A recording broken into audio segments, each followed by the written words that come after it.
Ya, selamat sore, rekan-rekan sekalian.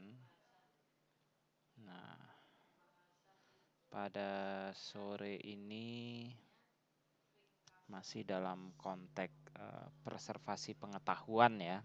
Nah, jadi beberapa waktu ini saya cukup tertarik ya untuk menulis sesuatu eh, apa namanya atau menulis tentang preservasi pengetahuan tradisional ya, eh, khususnya yang berada di daerah Sumatera Barat di Kabupaten 50 Kota. Nah, jadi ada suatu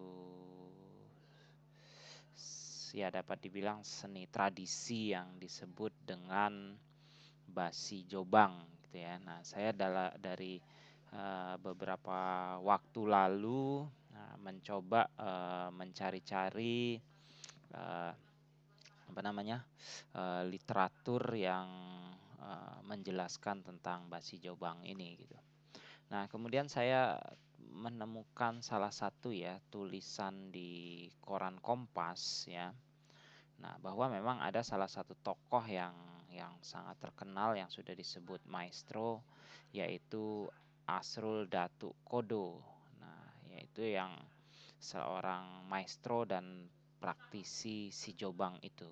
Nah, saya sempat membaca ketika itu bahwa ada tulisan di koran Kompas yang memuat tentang sosok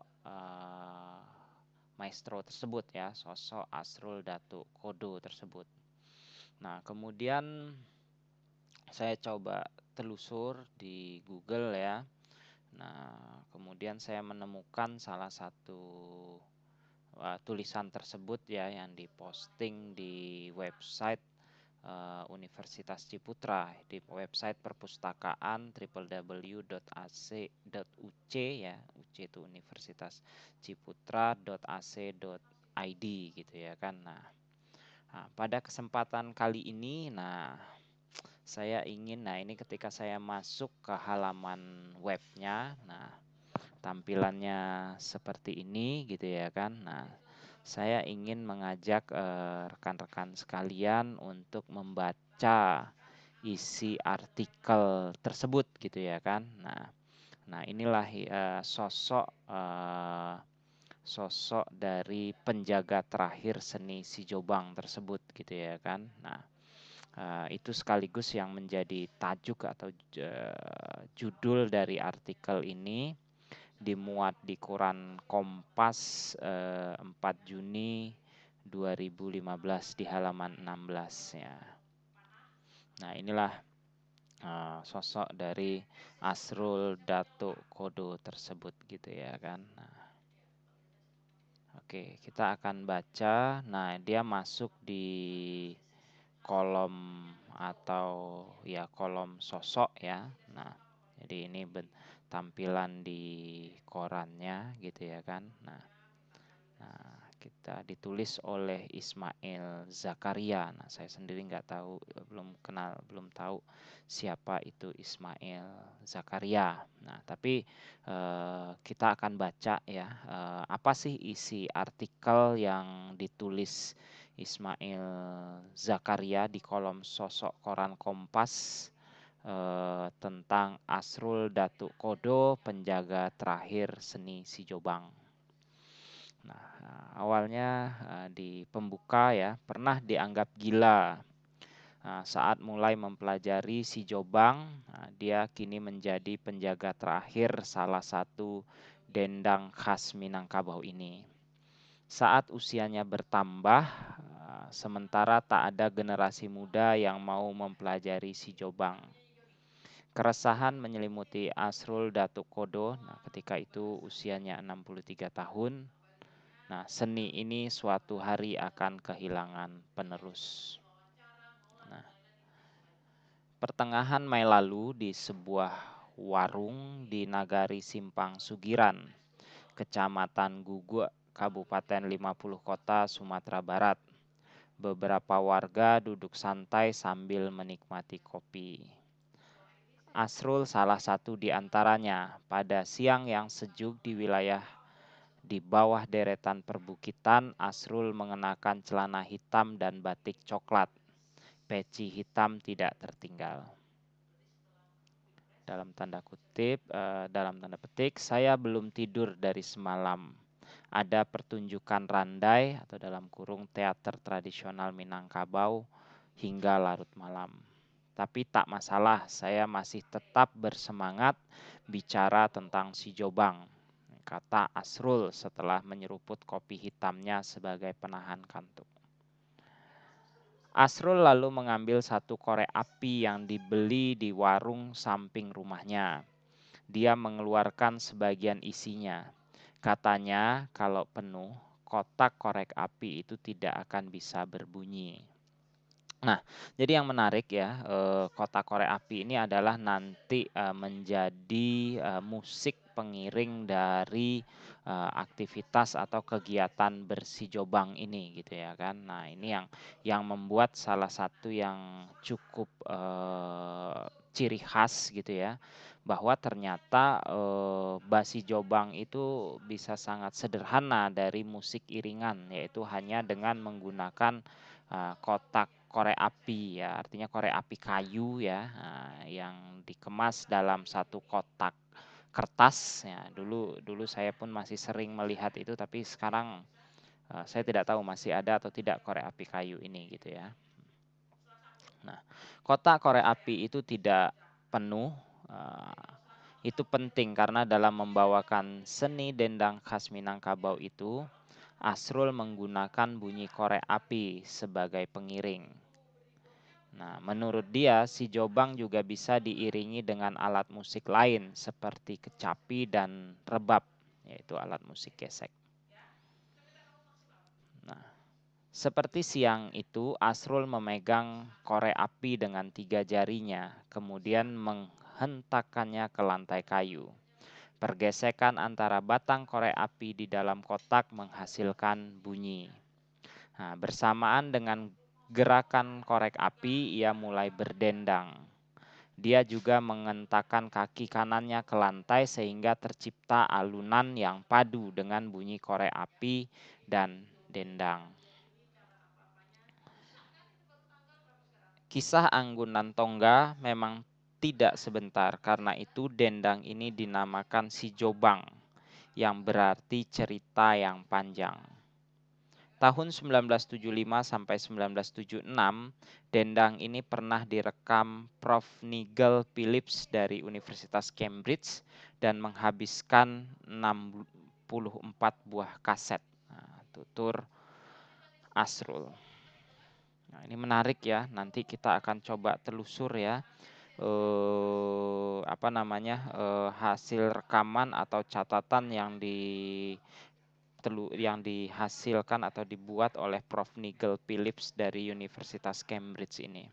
Saya sendiri menemukan ada salah satu tulisan ya yang cukup panjang ya, hampir 300 halaman yang memuat tentang si Jobang ini gitu ya kan. Nah, nanti kita lihat juga tulisan tersebut gitu. Saya belum baca secara detail terkait tulisan itu.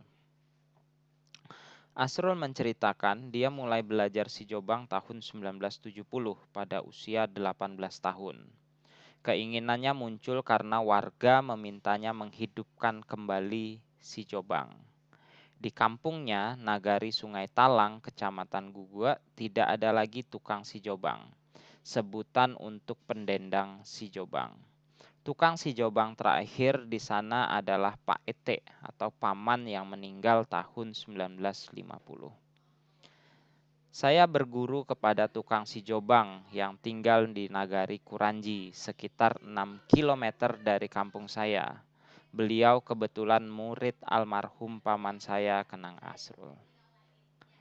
Kala itu, untuk mempelajari si Jobang, sejumlah syarat harus dibawanya, seperti kain putih 1 helai, beras 1,8 kg, pisau tajam, cabai 1 kg, garam, dan ayam putih. Benda-benda itu bukan sekedar syarat, tetapi memiliki makna masing-masing.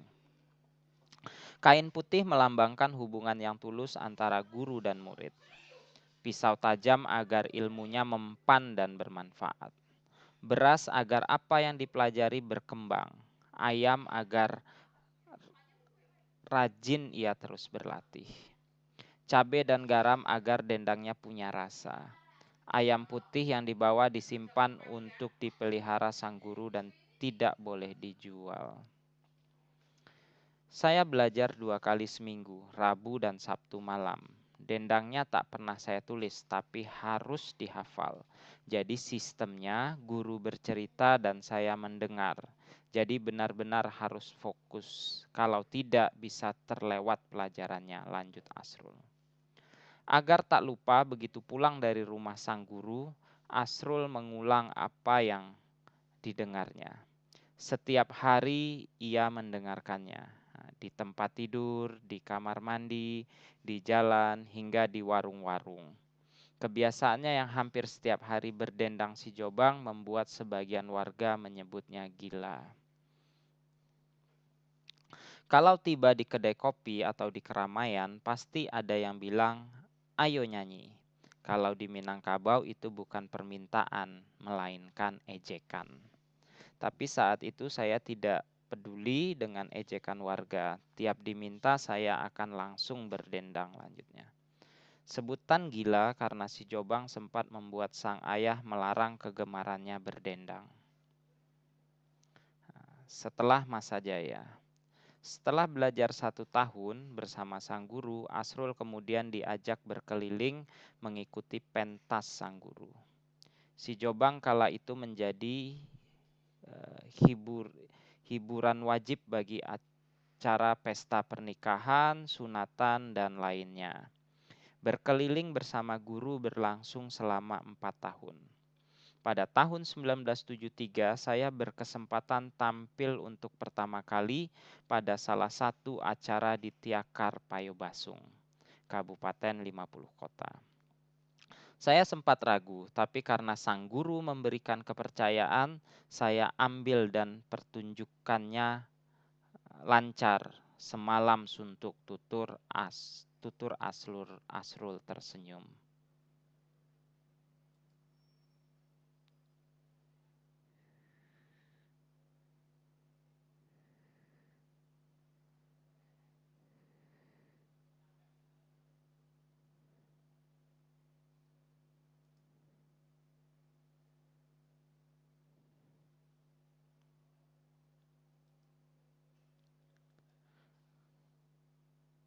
Ya, kita lanjutkan lagi tadi video Google Meet-nya terputus ya. Nah, ya tadi kita lanjutkan ya. Sejak saat itu Asrul rutin mendapat undangan untuk membawakan si Jobang. Undangan semakin banyak saat sang guru menyatakan tak mau lagi menjadi tukang si Jobang karena faktor usia.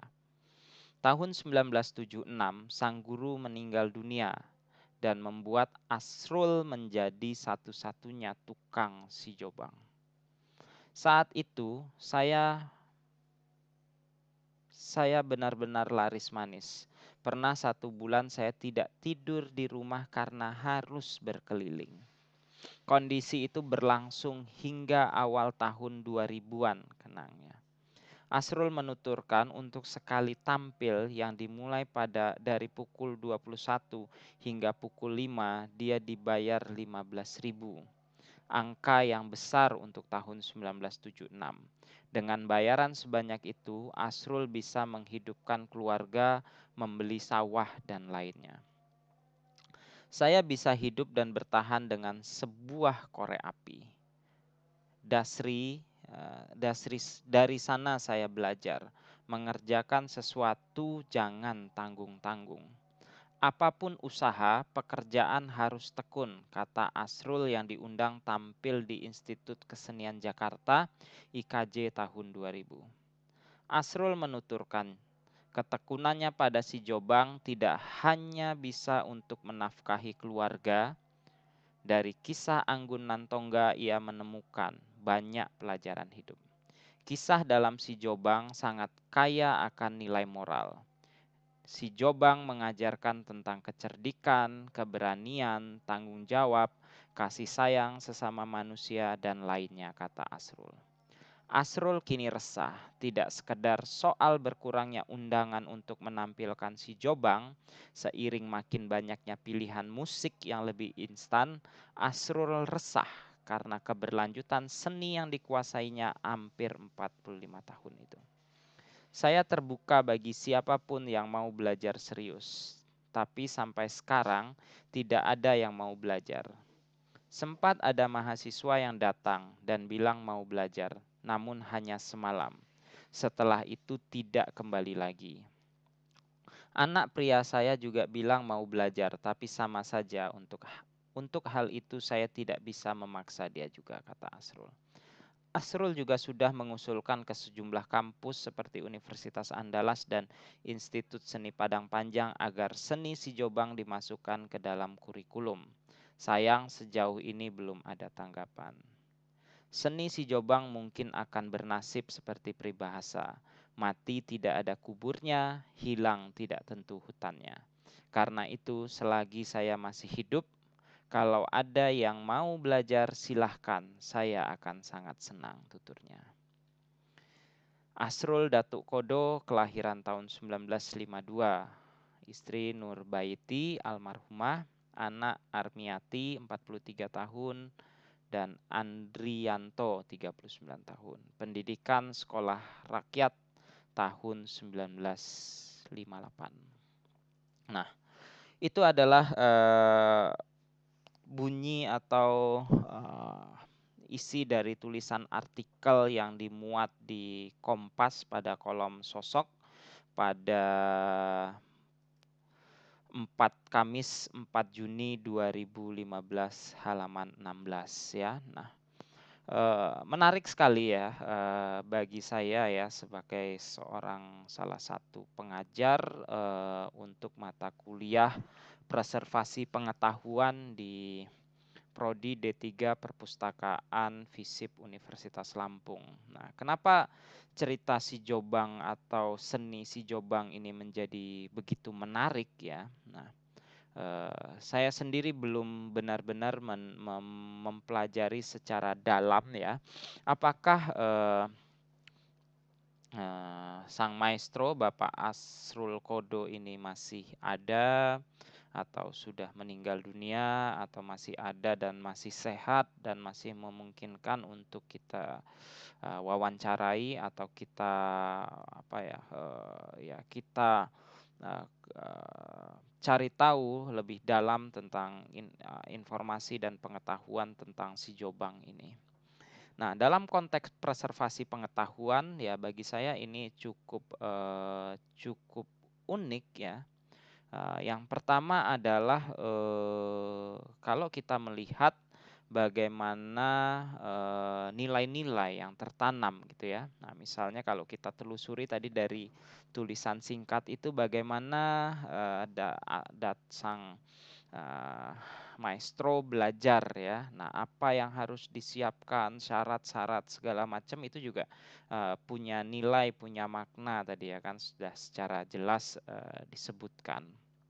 Nah, kemudian adalah kesederhanaan dari seni ini sendiri ya, Si Jobang itu sendiri, yang hanya membutuhkan satu kotak korek api untuk memainkannya gitu ya kan.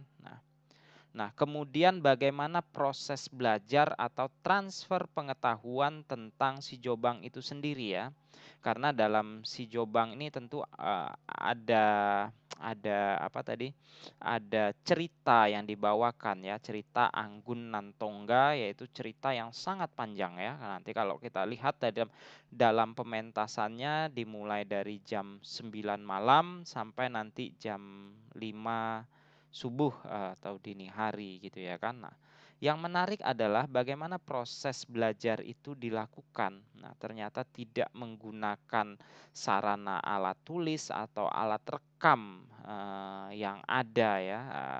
Ya mungkin di waktu itu sangat terbatas ya, tetapi bahkan sarana tulis pun tidak digunakan. Jadi benar-benar menggunakan kelisanan, oral history gitu ya kan, ya dia bercerita, gurunya menyampaikan, kemudian sang murid mencoba merekamnya, mempelajarinya dengan ingatannya ya. Nah, kemudian setelah itu dia akan ulang-ulang, bahkan sampai dianggap sebagai orang gila gitu ya. Nah, tetapi dia tidak berhenti, dia bisa menikmati itu gitu ya kan. Nah, saya ya ini yang ingin saya kulik juga, apa yang menjadi dasar ya waktu itu Pak Asrul ini atau Datuk Asrul ini eh, memiliki ketekunan dengan kondisi semacam itu gitu ya. Nah, walaupun di akhir nanti ya di masa kejayaan tadi kita melihat ya bagaimana kesederhanaan itu ketika dipelajari dengan sungguh-sungguh, dengan serius gitu ya kan, ternyata juga bisa menjadi sumber penghasilan yang cukup cukup cukup mensejahterakan. Nah, karena selain menghidupi ya bahkan bisa membeli aset-aset seperti sawah dan yang lainnya. Di tahun 70-an dia sudah mendapatkan bayaran 15.000 untuk sekali pentas, yang secara jelas-jelas disebutkan di artikel bahwa itu jumlah yang cukup besar ketika itu gitu ya. Nah, ya banyak yang menjadi ya seiring perjalanan waktu. Nah, ini menjadi catatan-catatan ya. Nah, bagaimana dulu yang bisa mencapai masa keemasannya, gimana proses kreatifnya, kemudian bagaimana dia termakan oleh zaman gitu ya kan, sehingga sekarang pun ya paling tidak ketika artikel Kompas itu terbit disebutkan dengan jelas bahwa hampir tidak ada lagi yang tertarik untuk mempelajari si Jobang ini atau untuk basi Jobang ini gitu ya kan. Nah, ya secara preservasi pengetahuan tentu ini perlu kita kita gali lebih dalam ya. Nah, saya sangat-sangat tertarik untuk mencoba mendalaminya gitu ya kan. Ya, saya akan mencoba mempelajarinya pelan-pelan ya, akan mencoba mengumpulkan berbagai literatur dan menuliskannya begitu ya. Nah, mudah-mudahan dalam waktu dekat ada beberapa riset-riset yang bisa saya ajukan. Nah, saya akan coba tulis proposal ya, barangkali ini bisa menjadi bisa didanai gitu ya kan. Nah, untuk kita coba kulik dari sisi preservasi pengetahuan. Nah, saya kira itu dulu ya pembacaan kita terhadap Basi Jobang ini. Nah, untuk selanjutnya nanti kita coba cari kita lengkapi lagi dokumentasi kita tentang Basi Jobang ini. Sekian, terima kasih. Bertemu lagi di sesi-sesi video berikutnya. Salam.